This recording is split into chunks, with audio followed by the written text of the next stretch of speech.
All right. Welcome to Romera Records Virtual Cast. Today we have on Thomas. How's it going, man? I'm doing well. How you doing? I'm doing good. So, I had a lot of people asking me a lot of questions about stocks, and I was like, I don't know anything about stocks. I just know what does well. So, I figured I'd find a guy who actually knows what he's talking about. If you get the chance, we'll talk about Thomas's Instagram and everything later. But guy's got a lot of content, a lot of information on stocks and how to build a good portfolio, how to get information, how to know what you're doing in this world. I would say it's a lot easier to get into stocks nowadays. It's not your mom and pop type thing anymore. We've got apps. We've got all these resources to do stuff. So I guess first off, Thomas, I see that you've got a book. Is it already out or is it Yeah. coming out? Yeah, so it's an ebook. It's called The Value Bible. Um but yeah, I've just kind of written up a lot of the points with a lot of people getting into investing like you were kind of talking about. Now anybody can get into investing. It's easier than ever. And a lot of people, like myself included, when I was getting started, I didn't have a good resource to kind of show me the way with stocks. Like you don't ever learn it in school. No one ever shows you in school how to invest in stocks. Yeah. So it kind of shows how you get started in stocks and a little bit behind like what I do with investing, with like value stocks and looking for what's underpriced in the market. But Oh, that's what kind of the book talks about. is it divided up into chapters to like break certain things down? Yeah, yeah. So the beginning part talks about like new to investing, and it talks about like index funds, so like buying the whole market kind of thing. And the last part of the book talks about my strategy with value investing and how you can find stocks, how you can know what stocks to buy, know like what price stocks should trade for, stuff like that. But it helps you to learn investing and be able to apply the value investing strategies kind of. So when you first got into this, what really drew you into, I guess, in stocks in general, like the importance of investing instead of just, blowing money like Americans usually. Yeah. For me, like, I mean, like ever since I was young, like I just really liked money. Like I love business, money, How stuff old are like you? that. What'd you say? How old are you?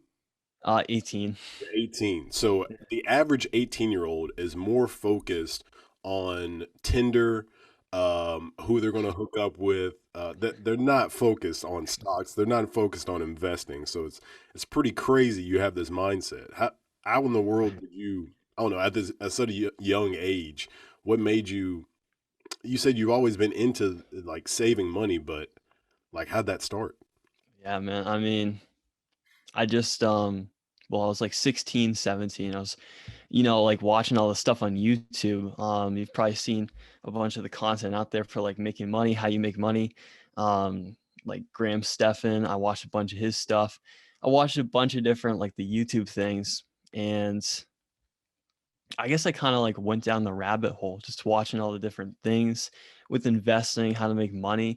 One book that like really changed my thinking was it was a Snowball. It's a Warren Buffett auto or biography, and it talked about kind of how Warren Buffett got started, and it kind of showed me that it's a really simple strategy that he follows, just this investing, picking good companies kind of thing. And it worked out pretty well for him. I mean, but but yeah, I just kind of just started getting a little. I started small, right? Like, but like I just kind of kept learning more and more, and kind of applying more and more. Um, but yeah, and that's kind of how I got started with it. So you talk about Warren Buffett.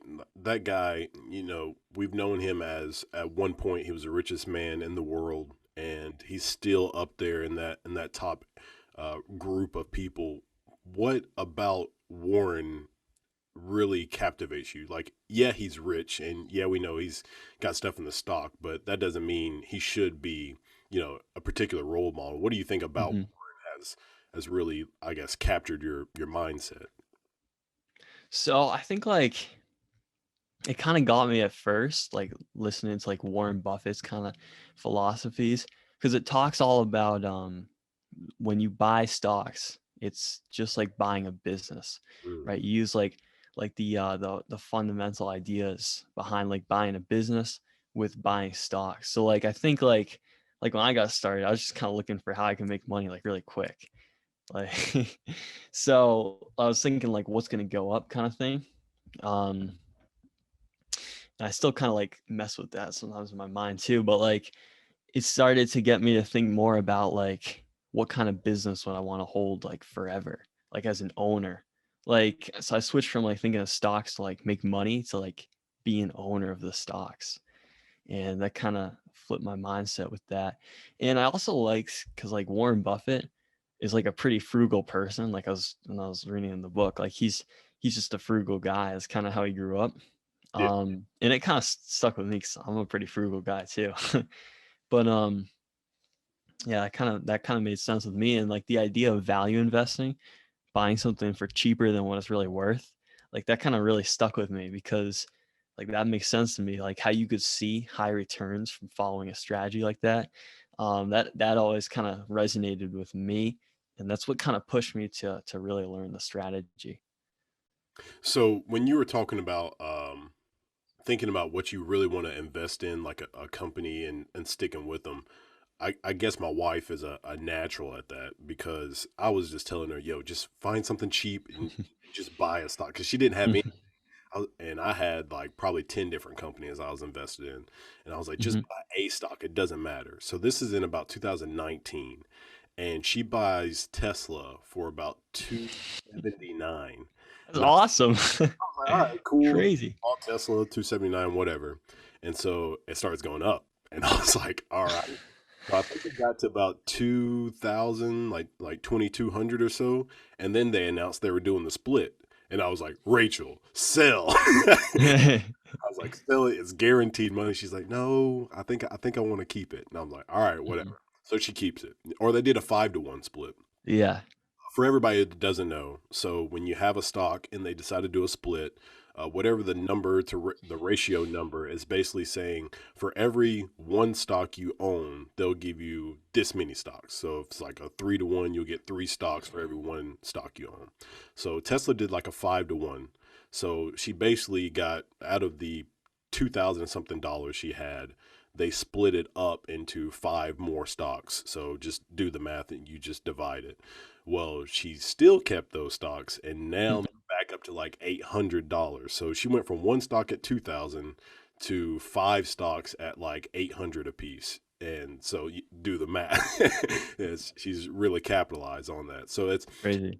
it's really crazy how that mindset you were talking about of think about a company that you would like to be a part of and invest in because that's what she did. She thought of, oh, Tesla's making electric cars, good for the environment. I'm down with that. So that's the stock she chose. It just so happened to blow up the way it did. That's sweet. Yeah, I think sometimes people they might overthink that kind of stuff. In my opinion, I when it comes to investing, I think of it as like a future thing. So, I want to invest in as we've seen Plug Power. That's a company that I actually invested in really cheap, and then I sold really early. Mhm. I think I bought them when they were like $2, and I Could sold. you explain a little bit of behind Plug? Because I've heard a lot about it, but I've never actually researched it. Absolutely. So Yeah, Plug Power, they make batteries. Basically, they're trying to make types of energy sources. So gotcha. with Plug Power, I noticed I was like, oh, batteries and stuff like that's the future because we have so many types of electronics and cars and stuff like that. So if you notice, as you've seen Tesla go up, Plug Power has gone up as well because they're making those car batteries. So yeah, I bought Plug Power at about $1 and something or $2, and I sold at like $13. Plug Power is currently at 60 something dollars. Yeah. it's, it's crazy. every single day for that one.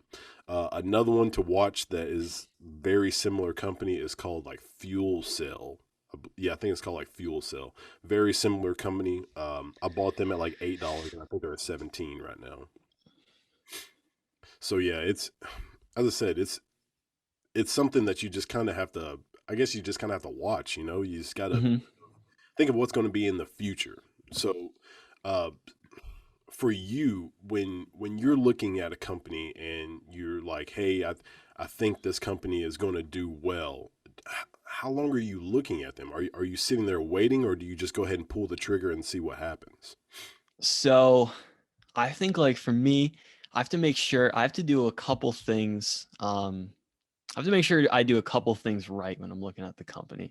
Just make sure I understand a couple things. And then if that takes me, like a week to understand or like, a couple days, it is what it is kind of thing. But for me, I like to look at to really understand the business. So that can take that really depends on what kind of business it is. I remember I was looking into Foot Locker one time, and like Foot Locker, I've been shopping there, like since I was little. So like I really understood like that business kind of, and I understood that a lot better than a different stock I was looking into. It's called Lumen, and it's a telecom company, which I didn't really understand a lot, so I had to really research that one. So I have to understand the business, and then I like to look into like the finances, like the debt, what kind of cash and earnings it's going to make in the future, and so then what the value of it should be today, to see if it's like underpriced now. So that's something I make sure I do like pretty well when I'm looking at the company, and that can usually take um, like a day or two to look through, and also just you want to kind of look at different opinions, stuff like that. If there's articles out about the stock, like look at those to kind of change your view a little bit. But yeah, those are some of the things I kind of look at, and it'll take me like a couple days, weeks, depends on what the stock is. So, what are you using for stocks? Are you using like a Robinhood, or what do you use? I use Fidelity, and the reason is my dad used it, and I started investing before I was 18.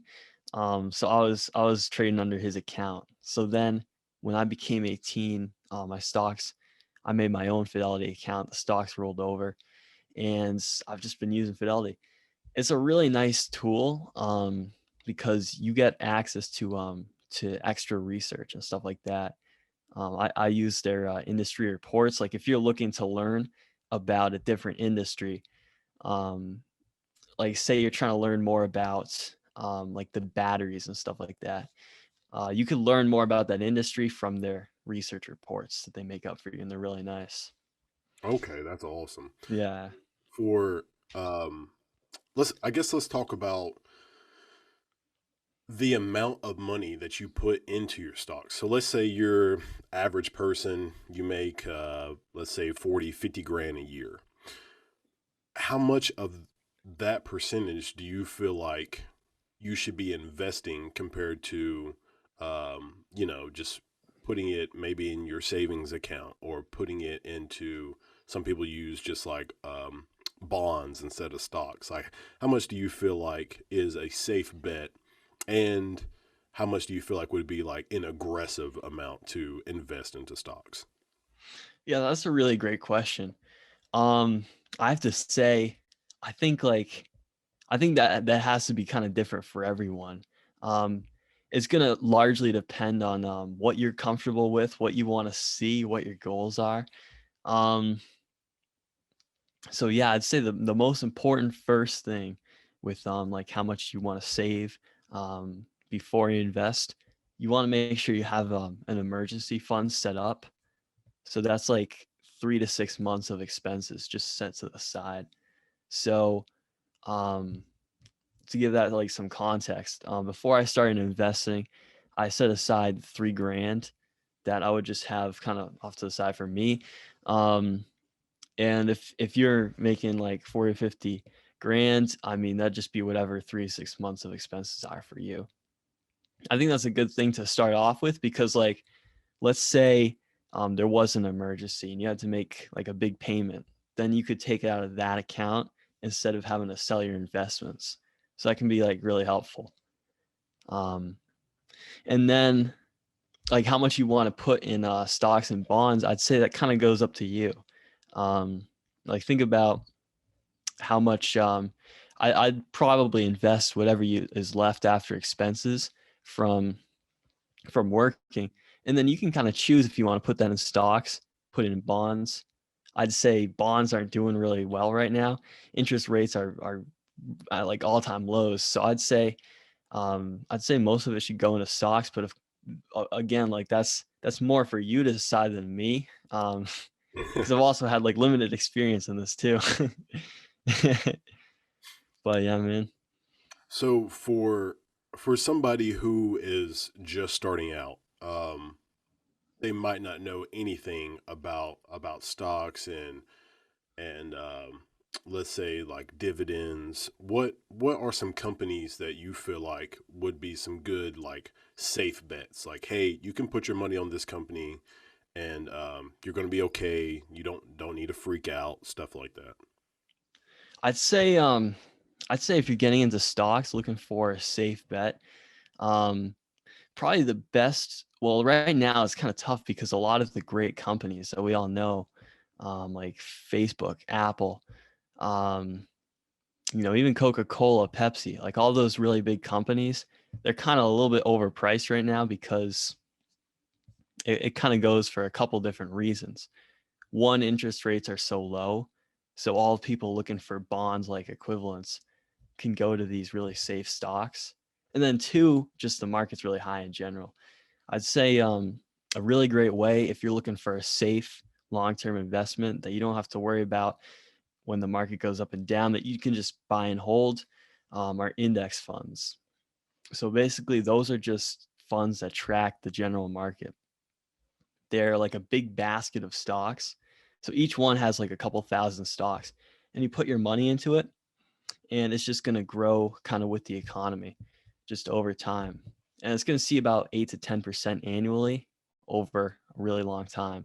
So those are really safe bets. They take a lot of like the risk, the stress out of stock investing. Can be a really great way to invest for the long term. Great way to get started for sure. So when you've got the companies that are, um, when I say overpriced, I mean up there. You know, we've got Yeah.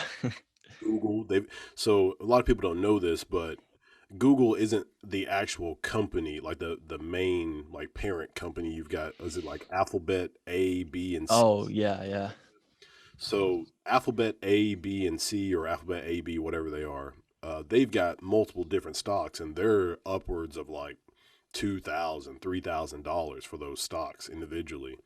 Um, how how do you view stocks that are extremely up there compared to, like those stocks that are like $1 and $2? Like, do you feel like, a company like even Amazon's, they were at like $2,000, $3,000? Do you feel like Hmm. it's it would be a smart play to save your money and buy one of those, or do you just find those low ballers in the $2, $3 area? Yeah. So the best way to kind of look at, like if a stock is undervalued, is you want to look at the PE ratio.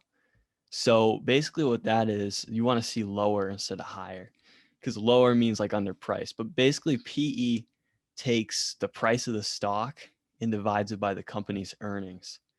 So a lot of these companies that have really high PE ratios, like record high PE ratios, it's really crazy to see. That's why you see like kind of a lot of these big companies, like blue chip companies that are really the safe companies, are even like they're higher than they've ever been, more overvalued because the PE ratio is really high. A lot of investors are putting in a lot of money for not as much earnings that the company's making. So kind of the way I see overpriced stocks, like obviously it's not great, right? But like the way I kind of see it is like if you're gonna pay $100 and the company's making like $2 in earnings, you're only making like 2% of your money. But like if it was like $20 for the $2 in earnings, then it'll be like 10% on your money. You know what I'm saying? So like the lower you see the PE ratio, the better pretty much. So that's what I kind of look for with value investing, kind of like a simplified way. Um, I like to see the lower prices so that way you can make like higher returns in your money.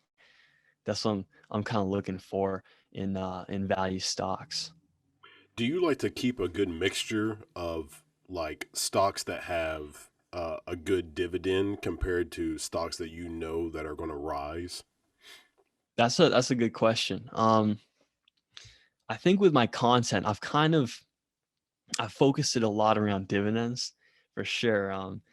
But like, because I think dividends are really great because one, they're like a guarantee. They're almost a guaranteed source of It's cash, and passive. it's so cool like to get companies that pay you. Like it's just you can't beat it.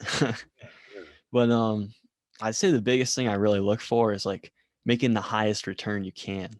So some companies they pay out dividends and you just get rich from that, right? It's awesome. And then there's other companies like Tesla, right? They grew, they keep all of their money. They don't pay investors out dividends, but they grow their money and the stock like went crazy with value, right? So it grew a bunch.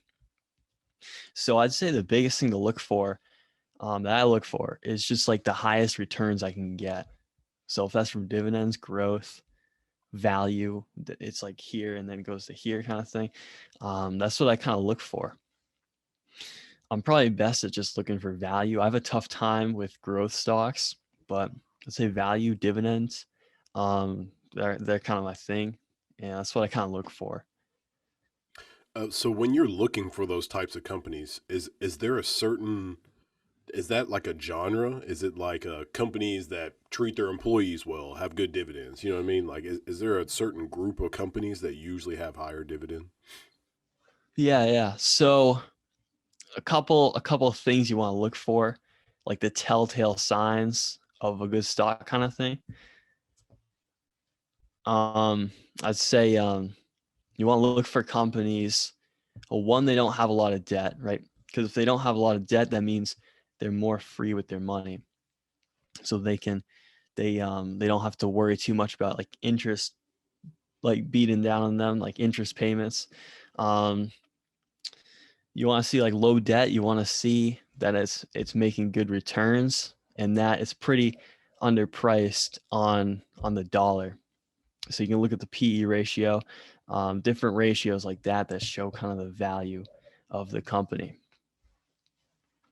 I'd say it's pretty important. There's a good quote, but like you could buy anything undervalued at a certain price, Mm. right? So that's something that kind of I think about. You want to think about like if it's undervalued enough, then it's pretty much a good buy, especially if it's a really good company. And um, yeah, it's been doing really well. So throughout your book and I guess just the knowledge that you have gained of investing, what area do you feel like people should focus on more? Do you think it's the stocks? Do you think it's bonds, or any other form of investing that's going to help people get that passive income rolling? Yeah, I got you, man. That's a good question. I'd say the first thing for sure, if you're learning about investing, first thing is to look into index funds. Those are just going to track the general market, grow at 8 to 10% annually. Just a great thing to do. Second, if you're looking to learn about stocks, you enjoy stock picking. I certainly do. It's a pretty great thing to do. I mean, um, I look into value investing, Warren Buffett's kind of style with that. Basically, what that kind of means is I think of it like looking to buy great companies at great prices. So like good businesses that are trading really low. So that's what I kind of think about. Um, yeah, those are kind of the two things I'd be looking into as a new investor right now. Okay, so for somebody who they've been doing it a while and they see, they see their stock going up, and everybody like me, Hmm. my stocks went up, and I was like, all right, let me sell them while they're high, and I don't want the market to crash. I had people tell me like the market crashes, we get a new president, stuff like that. So what are some telltale signs of that you might have seen, you might not have, but um, of like, hey, don't freak out, just hold on. I actually seen one of your posts recently. Hmm. You were talking about what happens when you see a stock go down. Do you hold it and buy more, or somebody has to make the choice? You have to make your own choice. Do you want to sell, or do you want to just buy more? So I guess go into a little detail of what do you do when you've been holding this stock for a while and it's starting to dip down. That's a really great question. So when the stock starts to dip, right? That's when you start to like really panic because it's like, did I make the right decision? Yeah. So when you start to get that panic, you have to go back to like your research and why you initially bought the stock. So if you think it's still a good company and it's still worth whatever you think it was worth when you bought it. So like say you bought it at $10 and you think it's really worth like 20, and you think it's a good company, gonna do great things, whatever. So if it goes from 10 to 5, that means you get 4x your money if you think it's really worth 20. So Yeah. then you can start buying more. But then if it drops to 5 and you're thinking like, I don't really like this company now, then you might just want to sell it, cut your losses, while you can. So that's kind of what I think about. So for me, I bought American Airlines back in March. That was one of my investments. That's what I. So back in the day, like I liked the company.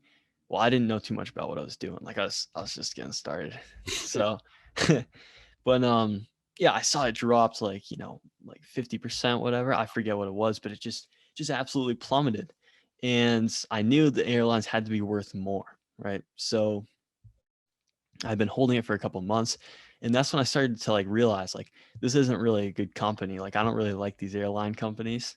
So I'm gonna get out of this.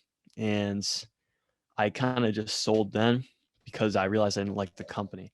Mm. So I just about broke even, um, which is pretty good enough. But yeah.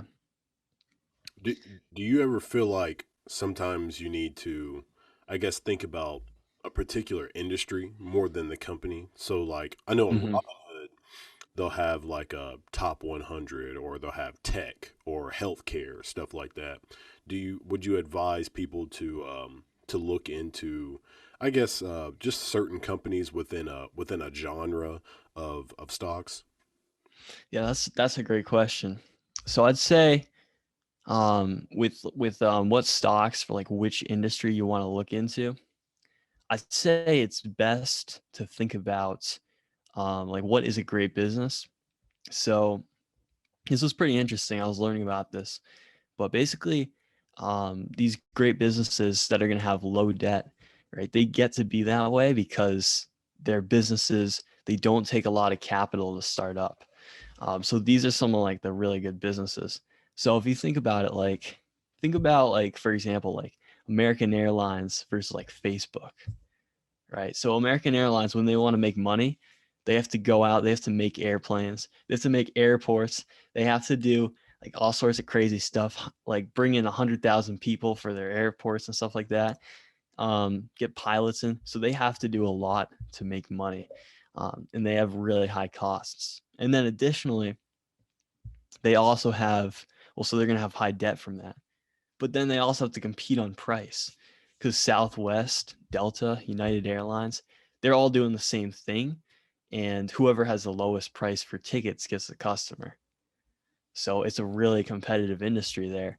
But then with like Facebook, all they do is they made the platform Facebook. They have a billion people on it, and there isn't a ton of capital they have to spend. They don't have to spend a lot of money to keep that going. It's just on the internet, and they can make money from it really easy. They just collect advertisers' dollars. like all the ads you see, somebody paid for that and it went to Facebook. So that's a really cool business model. I own stock in Facebook. But no, little disclaimer action. But yeah, like I like that business model. Um, because so I'd say if you're looking to get into businesses, think about like businesses where it's not like super capital intensive, because those companies can really have more of a leeway, I'd say, because you don't have to rely on a ton of debt, and it's a lot easier to make money. You know, I never really thought about that. That's something pretty Yeah, cool. I didn't think about it much either. I just kind of started reading about it, and like it just kind of, yeah, made a light bulb go off kind of in my brain. Yeah, I mean, and plus, like, you have to think about who's going to take a hit. Like, when the pandemic hit, everybody plummeted Yeah. except Amazon because they because everybody still needed stuff. Yeah. Like the government was like, all right, FedEx, UPS, Amazon, we need you to like triple your like your movement because people are going to be staying at home but they still need stuff. So I guarantee you, and also Walmart. Hmm. Like I bet Walmart and Amazon ramped up their grocery delivery by a ton. I would assume Uber did the same thing. Maybe people didn't want to be going out to eat, or they really couldn't. You know, the a lot of restaurants were closing down or closing down their dine in, so eating out just went away. So basically, Uber and was it Grubhub? They ramped up their delivery services, and which really, if you can't cook, that saved people. So those types of companies who can capitalize off of disasters, that's that's monumental for them. So I actually work at Owens Corning, and our plant leader one time said something. He was like, "Oh, he's like, I hate to say it, but hurricane season is the best time for us. We make shingles, and so when something like a hurricane comes through, it's taking those shingles, it's damaging them. So that's the best time for Owens Corning is we can put more shingles on people's roofs because they need it. So that's basically what happened to those companies is um, the pandemic hit. People couldn't go outside. People couldn't do this and that, and they were able to capitalize on it. And then, like you said, American Airlines, they completely plummeted because Yeah. nobody was flying. And so that was something that they couldn't recover from because they depend on people showing up.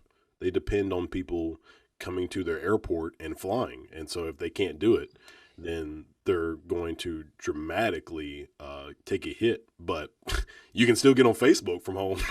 Hmm. That's pretty wild. So, do you think that has everybody already taken their hit from the pandemic? Like, I can't really think of anything that's, we saw like Carnival and Royal Caribbean, like all the cruise lines, they took their hit, but I think they're starting to come back up. Um, Airlines are starting to come back up a little bit, but, nothing drastic because still people aren't trying to fly as much. Nobody's going on vacations, stuff like that.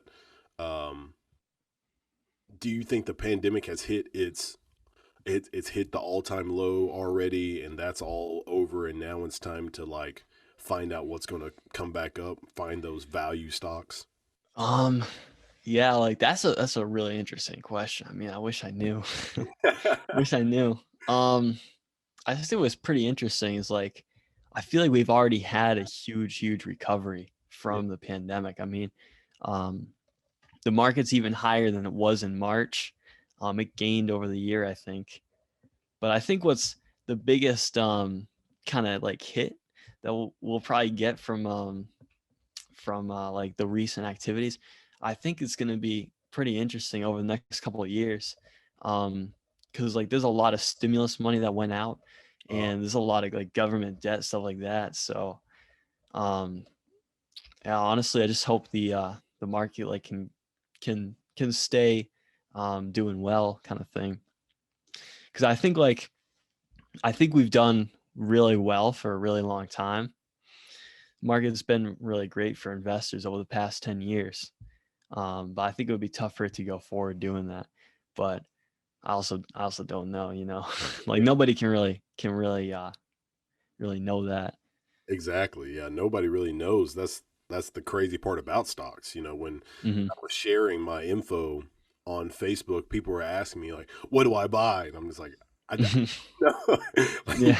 have to guess. And yeah, as you were saying, look at that index. You know, find something that's more of a sure bet than it is. You know, you're just hoping and praying that something crazy pops off. Um, Yeah. so when you do have a stock that skyrockets, um, what do you think about buying more? So if let's say you have a stock that's at like $5, and you buy, let's say you buy 100 shares at $5, and then it goes up to like $20 within like a month or two. Do you think that you should buy more at the $20, or just save face and just be like, all right, I bought a good bit and I've made a good bit of money. It'll be kind of expensive for me to keep buying in at 20. Yeah, that's a good question. I say the biggest thing for me is like even before you buy it, you want to figure out like what a fair value of the stock is. So say if it's you buy it at $5, right? Let's say you think the fair value is like $20, right? So when it runs up to 20, if you already think it's worth 20, then you wouldn't want to keep buying more. But maybe if you thought it was worth like 40 now, then you could, keep buying more. But I think if you kind of know what you think the stock's worth and you know that like when you start to purchase, I'd say you can keep purchasing as it keeps going higher, or even if it falls back down. But like if you have a good understanding of what the stock is worth, then it can really help you to purchase when it's below that price. That's what I kind of think about with the stock purchasing. Do you have like a checklist of how you value a stock? So you were saying, if you think it's worth 40 or 60, uh, do you have any kind of checklist you would advise people to do before they um, figure out, how much they think a stock is really worth? Yeah, that's a really good one. But I have a tool that I use. It's called the discounted cash flow model. That could be good to Google after this interview, listeners. But basically the idea with like the discounted cash flow model is it projects out what the future cash flow of the business is going to be, right? So say like the business is going to do like a billion in cash flow this year, and then 2 billion next year, 3 billion, 4 billion, whatever. You're going to add up like what it's going to create in the future, and that's going to determine what you pay for it today, because you're going to pay for that cash flow over the next couple of years today. And that's how you can figure out what the value of the business is in the present moment. Does that kind of make sense? Like it's kind of a tough concept. Yeah. I think that just giving like all these tools and hints and tips that you have, I think really helps people, because I would say the average person isn't really investing even moderate. I would say Oh no. Well, they don't teach any of it in school. Like it's super tough to learn. absolutely. Like, okay, so did you go to a public or private school? Like, did you? Public school, yeah. Okay, so did you have economics? Yeah. But it didn't teach me any of this. I mean, So, nothing. It was just kind of I learned like supply and demand. It's mm, probably the biggest thing, biggest takeaway. But I don't use any of that stuff. I don't use anything that I learned in high school for stocks. yeah, Um and I and think I that's a big issue, is yeah. the fact that they teach, which they're teaching basic stuff, and I was gonna say they teach basic, but like I think stocks is like a, I'm not gonna say basic thing, but it's a thing that people should at least think of. Like a lot of people don't even know what it is at the age Mhm. of 18. and I'm over here having a podcast with somebody who's 18. So it's something that it definitely should you should at least cover the basics of it in high school. That should like every senior should at least have gone through some sort of basic finance or economic type um, course to help them understand that type of stuff. If Hmm. you were a teacher and you had to do stocks, what would be like? I'm not asking you for an entire curriculum, but Oh yeah. but what are some like basic things that you would want to help? Like I know you're big on the like the index funds and stuff like that, but what I guess what are a few things that you would really have appreciated if you were taught that in high school? Yeah, that's awesome. I mean, I wish they taught a little bit about investing, personal finance, stuff like that in high school. That'd be super helpful. I'd say probably the biggest first thing, um, they don't teach too much about personal finance, like at all. I think like they don't really talk a lot about credit card debt and how bad that is. Um, don't use credit card debt. Very bad. That'd be lesson number one. That'd be day one of the finance school. Second day, I'd talk about just index investing because that's really just the easiest way. You can just put your money into an index fund and just leave it there forever. Just a great way to see growth in the market. So that's something super important. Um, yeah, I think it is really important because they don't teach you any of the finances in school. So it's tough for us to understand with investing. Like I never really got that kind of education. But like they also don't teach a lot about how to actually value stocks and what stocks are really worth and stuff like that. Like when I was starting out, I used to kind of guess at like which stocks are undervalued, and I don't think they actually like really teach you like from a business approach. Like think about like buying a business, and they don't really teach you how to value businesses. But yeah, discounted cash flow model. That's something to look up to learn about. Like that concept that really helped me to give me an idea of like how to value a business. Um, that's something super interesting to look for in stocks. Yeah, So so I think that's my three things I teach in finance school. so I mean, you've got a lot of stuff on Instagram. You've got the book. How hardcore do you push that kind of stuff like on your peers, like the people who are your age? Is it difficult to like get that in their mindset, or do they just kind of like, oh yeah, that makes sense? That's a good question. I mean, I try like I try not to force things on people too much. I mean, I've kind of done that in the past and it hasn't worked out too well. So I'd say well, I try to put my content out and hopefully a lot of people see it, share it with their friends, and the right people will find it, I think. So I just try to make sure my message is right on Instagram, on all my content, make sure because I feel like when the content is right, the right people will find it. Mhm. So yeah. Is it easy to communicate to people like, me and you are understanding, what we're talking about right now. But if somebody comes up to you and asks you, certain questions, do they have a hard time understanding like or getting these concepts? I'd say like the toughest thing is really like I'm not really a communicator. Like I kind of struggle with communicating these kind of concepts to people. Something I want to improve, um, so I can help people more. But like it's not like super difficult because I came from a spot where I didn't know any of this stuff and I had to learn all this stuff. So I can really relate with the people who are getting started, new to investing, trying to learn. Um, but yeah, I'm trying to learn for myself. Like, how do I actually communicate this stuff? Because I'm not really a communicator, really. But yeah. I mean, so you have thousands of followers on Instagram. How did that grow? Did it just Oh like yeah. just So so basically, well, there was quarantine in March.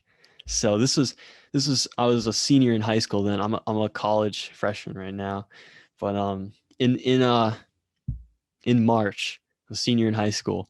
They shut down school. So suddenly I had a ton of free time. So I had already started up the page. So I just started going hard on the content.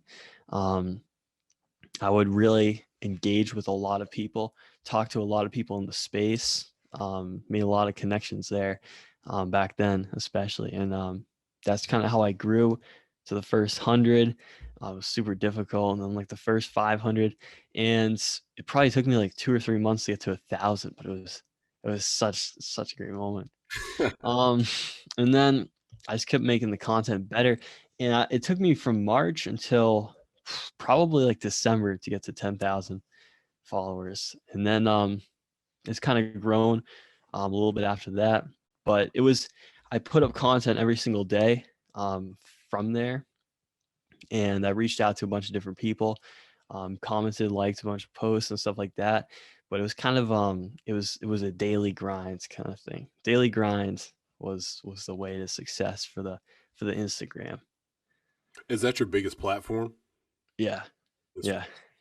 yeah, I think Instagram has made it super easy for people to um, just soak in content, just like, bombard people with content because Hmm. you just scroll through. And if you've got something, I love your setup, by the way. Like you're very consistent. Like you've got that blue and that red. Those like the yellow, like the colors are very um, eye catching, and also like you do a lot of like stuff. It looks like stuff from your phone, and so you're just Yeah.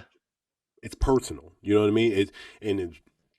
When I'm looking at your content, I feel like you're just a guy giving me content. You know what I mean? Like you're a guy giving me information about something you know about. So it makes me feel like, oh, he knows it and he's telling me, so I should listen. You know what I mean? He's not just somebody that's just like trying to pitch something to me. He's like literally trying to help me. And sometimes I think that turns people off when they like feel like somebody's just like shoveling stuff at them and just trying to get them to buy. Like I'm more enticed to get information from somebody who is like it seems like they're trying to help you more than just like sell something to you. Thanks. I appreciate that. Yeah. Do you Yeah, I actually hadn't heard something like that before. But I'm really glad that I came across that way. But yeah, there's sometimes I'll just pull out my phone and I'll just make like, the Instagram reel, whatever. I don't even understand how to make it really, but I just kind of like click, make a little TikTok thing. And yeah, just kind of serve it up. But yeah, I'm glad I appreciate that you like it. did you have like somebody that is currently doing it and you try to mimic their style, or did you just like, all right, this is how I want to do it, and so I'm just going to do it this way? Yeah. I have to get going at 4 in just a little bit. But yeah, sorry about that. But there's an interesting concept called the Dream 100. I learned this from Russell Brunson. But basically the idea is you want to think about like in your niche, whatever you do, like podcasting, uh, Instagram, YouTube, whatever. In any kind of space, there's your Dream 100. Who's like the 100 people you want to model after? Or like the idea came from is like if you have a product you're trying to launch, who's 100 people you can send out free copies to and hopefully they'll promote it to their audience. So who's 100 people you'd like to work with and kind of get their audience to check out your stuff. So there's a couple different people that have been really big in my Dream 100 that I've been kind of looking at their stuff. I'd say a couple. Nathan from New Money Podcast, love his stuff. Um, he does a bunch of reels and stuff. I try to model his style because I just like the content. Um, the Impeccable Investor, love his content. Follow his stuff a lot because he's selling his products. I like the way he does it. It works. um, yeah. And then there's also a lot of really great pages where they have just awesome kind of content in the square. I'm not really a designer, so like I have to kind of see it for it to make sense in my head how I can make it on the page. But yeah, man. Awesome. Well, thank you so much for doing this. It was a pleasure having you on. Give everybody your like everything like contact info or stuff about the book or whatever. Yeah, thanks for having me on. So, if you're trying to learn more about me, kind of find my content, the best way to reach me is on Instagram at Get Rich with Richmond. Get Rich with Richmond. So you can find me on Instagram. I'm also making a podcast called the Value Nation Podcast. So that's supposed to be every episode. I kind of explain something about investing. And so far, it's come out really, really great. The episodes. But that's how you can reach me. You can also check out my book, The Value Bible. That's on Instagram. But check out some of my free content first. See if you like it, and if you'd like to learn more, you can check out the book for sure. But thank you so much for having me on. I appreciated um, reaching out, and we had a good conversation for sure. Awesome. Thank you so much, man. All right, everybody. Thank you all for tuning in and see you next time.